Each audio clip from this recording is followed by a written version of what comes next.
Starting your Shopify store quickly is easier than you think, and you can get the basics set up in about a minute by following these simple steps. First, go to shopify.com and click on Start Free Trial.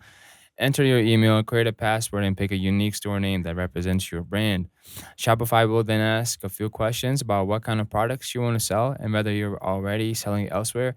Answer these questions to help Shopify customize your experience. Once inside your Shopify dashboard, head straight to products on the left menu and click Add Product.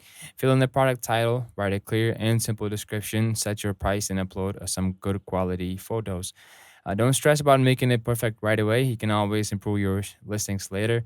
Next, go to online store and select themes. Once choose a free theme that fits your style, then click customize to change colors, fonts, and upload your logo so your store feels unique. Finally, set up your payment gateway by navigating to settings and then payments. Enable Shopify Payments or pick another payment provider to start accepting credit cards and other payments easily. And there you go. Your Shopify store is set up and ready to start selling.